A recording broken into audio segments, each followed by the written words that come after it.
Heroine कैसे कहते हैं? हीरोइन का मतलब क्या होता है? हीरो का मतलब क्या होता है? आप लोग हीरो हीरो हीरोइन हीरोइन कैसा हीरो? अरे हीरो है बॉर्डर पे, जो इस समय चाइना और भारत से लड़ाई हो रहा है, हीरो वो है भाई साहब। एक गोली इनके कान के पास से निकल जाए ना, एक गोली, मात्र एक गोली, पैंट में मूत न दे तो कहिएगा, टिक सकते हैं? 15-15 लोग आजू बाजू में रहते हैं, ये हीरोइन और हीरो 15-15 लोग रहते हैं, तब चलते हैं। ये 15 बार रीटेक लिया जाता है, जब गांजा फूंक लेते हैं तब कोई सीन देते हैं। हमारे गली में हमारे नाच वाले हैं ना, नाच वाले गांव में, इनसे बेस्ट प्रोग्राम उनको रीटेक नहीं दिया जाता है, कोई मौका नहीं दिया जाता है। और सामने, बिल्कुल सामने पर्दा हटता है, पर्दा हटता है और पर्दा के सामने करते हैं और लोग हंसते हंसते उड़ जाते हैं। इनकी तरह से रीटेक का मौका नहीं होता। ये कलाकार हैं ही नहीं, ये ड्रगिस्ट हैं। और ये एक तरह से मैं कहूँगा कि ये भ्रष्टाचारी और अत्याचारी हैं। ये क्या क्या क्या भैया, तुम फिल्म बनाते हो, कहते हो कि हम कलाकार हैं, सुपर हीरो हैं, 100-100 करोड़, 200-200 करोड़, 300-300 करोड़। जो हीरो की बात कर रहे हैं ना, 28 से 30 हज़ार, अधिकतम 50 हज़ार एक सैनिक को मिलता है। वह कभी जिंदगी में करोड़ नहीं देखता है। इस देश को समझना चाहिए और जानना चाहिए, वह कभी करोड़ देखता नहीं है। लेकिन जब आगे कदम बढ़ा देता है बॉर्डर पे, तो कदम पीछे नहीं होता है, खुशी खुशी इस माँ भारती के नाम पे शहीद हो जाता है। वह हीरो है। ये हीरो नहीं हो सकते हमारे देश के, हमारे समाज के हीरो नहीं हो सकते हैं। जो 5 मिनट के रोल के लिए जो बिस्तर गर्म करते हो, वो हमारे देश के हीरो हो सकते हैं।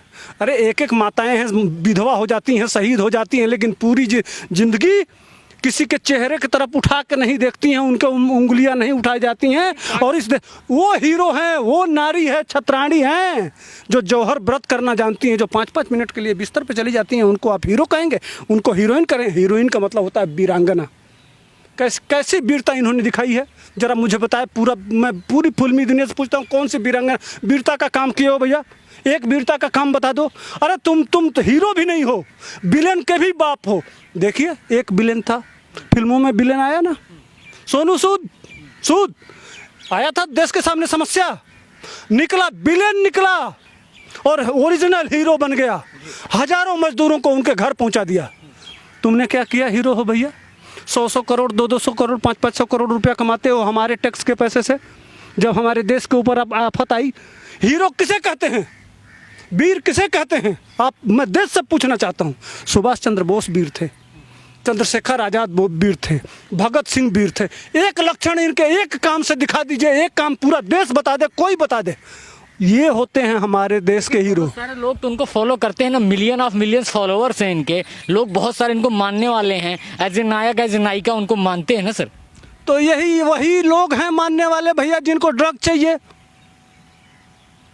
जिनको दारू चाहिए, जिनको 5-5 मिनट के लिए रोज बिस्तर की तरह से, अब जैसे अनुराग कश्यप, वो 200 लड़कियों के साथ बोली है ना हीरोइन कि 200 लड़कियों के साथ इसका संबंध है, मेरा कपड़ा उतार दिया ये अपने कमरे में बुला के। यही है ना, यही निर्देशक हैं, यही फिल्म निर्माता हैं, यही इस देश के विचारक हैं, यही चलचित्र के यही महान लोग हैं। हमारे देश के महान यही हो सकते हैं, हमारे देश के उद्धारक यही हो सकते हैं, समाज सुधारक यही हो सकते हैं। यही हमारे देश के सबसे महान लोग हैं कि इनके पीछे देश जाता है। यह दुर्भाग्य है देश का। अगर हमारे नौजवान, हमारी बहनें, हमारे देश के छात्र, हमारे देश के नौजवान, हमारे देश के किसान अगर इन जैसे गद्दारों के पीछे अगर जाते हैं, तो यह देश को नरक में भेजने वाली या पीछे ले जाने की बात है। क्या बात करते हैं, माओवादियों को पैसा पहुंचाते हैं सब।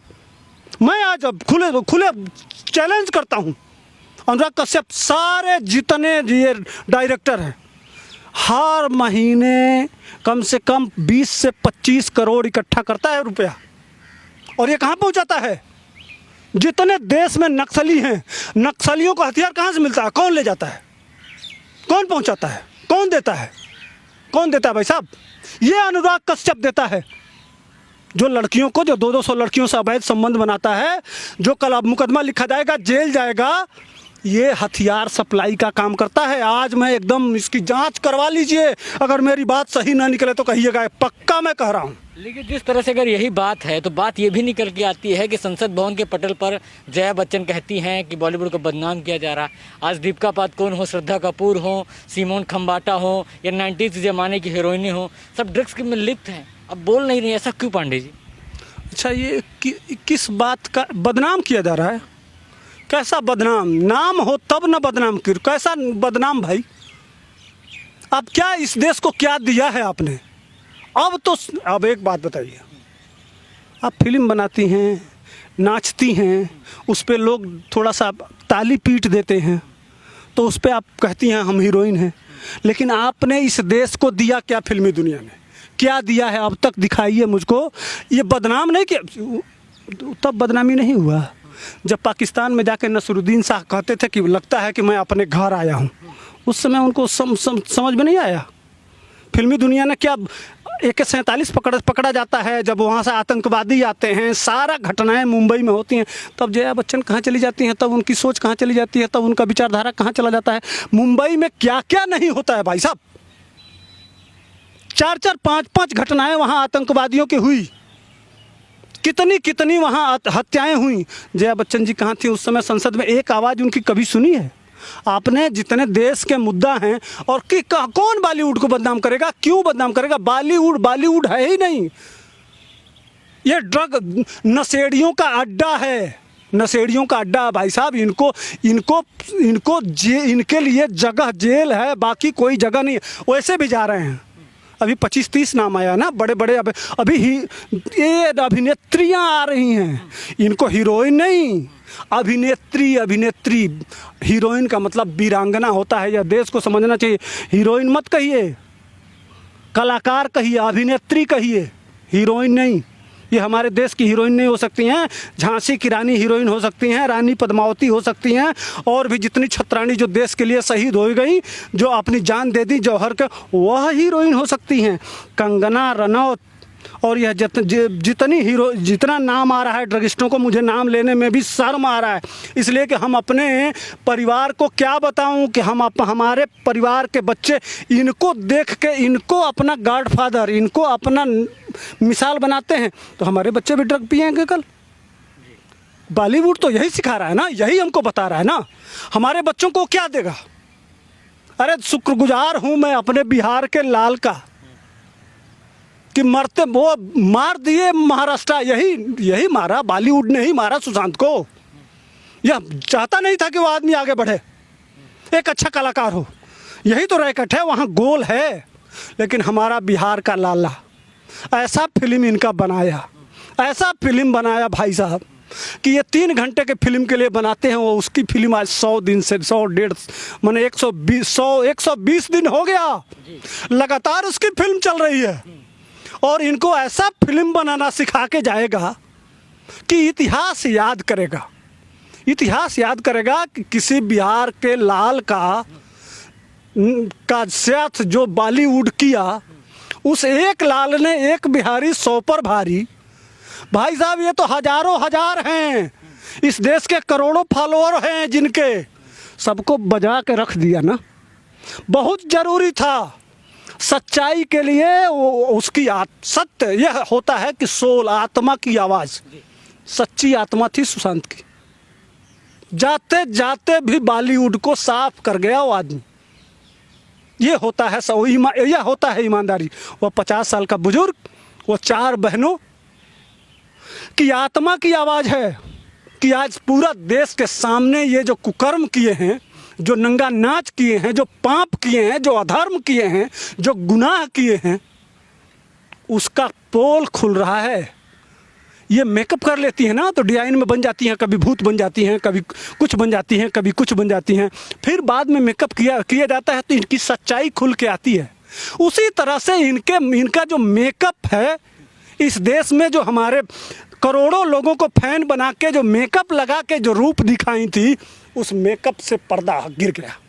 इनकी सच्चाई खुल के सामने आ गई कि यह ओरिजिनल ज़िंदगी में क्या है और यह मेकअप में क्या है। यह हमारे सामने, हमारे बच्चे कल इनके नाम पे थूकेंगे, इनको याद नहीं करेंगे और यह जब जेल जाएंगे तब यह एहसास होगा कि इस देश के साथ क्या करना चाहिए, हमको क्या रहना चाहिए, और वास्तविक ज़िंदगी भी उसी तरह का होना चाहिए जिस तरह से पर्दे पे हो। लेकिन पांडे जी, एक बात हमें ये नहीं समझ में आती है कि ये जो बॉलीवुड के बड़े बड़े स्टार हैं और जो बड़े बड़े नाम आ रहे हैं, चाहे जया साया ने जो नाम लिया, 25 नाम और हैं, कौन हो सकते हैं वो नाम? बहुत सारे नाम हैं, 25 नाम अभी सामने निकल के आ रहे हैं। धीरे धीरे बॉलीवुड के जो ड्रगिस्ट हैं उनको निकाला जा रहा है, कैसे देखते हैं आप? अरे अभी तो शुरुआत, अभी तो अंगड़ाई है, आगे बहुत लड़ाई है। अभी तो पूरा बॉलीवुड जाएगा। क्यों भाग रहे हो भाई देश छोड़ के? क्यों मौका मांग रहे हो? करिश्मा आज एक दिन मौका मांगी है अपने वकील को भेज के कि एक दिन का मौका दिया जाए। कंगना रनौत मौका मांग रही हैं, सारे लोग। अभी रणबीर कपूर, रणबीर सिंह, जितने बड़े बड़े ये जितने चड्ढी चड्ढा गैंग हैं, जितने ये रैकेट है बड़े बड़े, करोड़ों करोड़ों रुपया के PR कंपनी पे इनके प्रचार में, इनके प्रमोशन में PR कंपनियां करोड़ों करोड़ों रुपया लगाती हैं इनके नाम के आगे। लगवाओ आप, बुलाओ, देखो PR कंपनी क्या किस तरह से बचाती है। लगी है ना, ठोक दिया, इतना बड़ा बांस डाल दिया है। इनके विशेष स्थान में ऐसा करना चाहिए कि याद करें कि हाँ, हमारे जिस तरह से पूरे देश में, भाई साहब हमारे गांव में एक पियक्कड़ निकल जाता है तो पूरा गांव उससे बोलता नहीं है, और ये ड्रग की तो बात ही नहीं है। हमारे एक नशेड़ी मिल जाता है इसमें किया तो उससे आदमी 3 किलोमीटर दूर सोचता है कि कट के निकल जाए, और यहाँ तो साले पूरा का 90% पूरा का पूरा किसका किसका नाम लूँ, किसकी पूँछ उठाऊँ, जिसकी पूँछ उठाओ उसका मादा निकला। पूरी कुएं में ही भांग पड़ी हुई है। किसको किसको बोलेंगे, क्या क्या नाम लूँ, कैसे छांटूँ, पता नहीं कौन बचेगा और कौन आएगा और कौन जाएगा। जिस हिसाब से चल रहा है मामला और जिस तरह से बढ़ रहा है, हम बहुत पहले वीडियो में आप ही के चैनल के माध्यम से बताए थे कि देखिएगा आने वाले दिनों में लगभग 90, और कंगना रनौत ने भी कहा था कि 90% बॉलीवुड ड्रग लेता है। तो तुम जो भी करते हो ड्रग लेके करते हो, अभिनय करते हो, तो तुम्हारे अंदर टैलेंट कहाँ रहा? तुम जो करते हो ड्रग लेके वह अभिनय थोड़े कहा जाएगा, वो तो नशे का अंदाज बोलेगा ना। नशा बोल रहा है ना, जो तुम कर रहे हो वो नशा के वजह से हो रहा है। तुम्हारे अंदर कोई अभिनय तो अभिनय होता है, वो नशा लेके थोड़े अभिनय करेगा। नशे के हालत में तो भाई एक पियक्कड़ आता है 200 गालियाँ देता है लोगों को, कभी वो रोता है, कभी हंसता है, कभी चलता है, लेकिन उसको किस नज़र से देखते हैं, समाज किस नज़र से देखता है, लोग किस तरह जाने दो साला पियक्कड़ है, यही कहते हैं, दूर हट जाते हैं। इनके साथ वही होना चाहिए और इसी तरह की कार्रवाई होनी चाहिए। खैर, धन्यवाद है इस 130 करोड़ के लोगों को कि इतना बढ़िया से धुलाई कर रहे हैं। जिस तरह से यह समाज में माहौल बनाए थे, जितना ये बिल्कुल शीशे की तरह से दिखाई देता था, कितना सुंदर बॉलीवुड। और कह रही थी कि 1 लाख करोड़, ये जया बच्चन कह रही थी कि 1 लाख करोड़ लोगों को रोज़गार देते हैं। भैया कौन सा रोज़गार देते हो? ड्रग का रोज़गार, धंधा करते हो ड्रग का। लड़कियों को जिस तरह से अनुराग कश्यप रोज़ बदलता है, 200 500 700 हो गया होगा, ये धंधा बिजनेस, लड़कियों का बिजनेस, ड्रग का बिजनेस, गांजे का बिजनेस, हेरोइन का बिजनेस, ये 1 लाख, यही धंधा है तुम्हारा, यही काम देती हैं जया चाची 420, यही आपका बॉलीवुड देता है चाची 420, यही बिजनेस है आपका। दिखाई तो दे रहा है ना साफ साफ। जी, थैंक यू।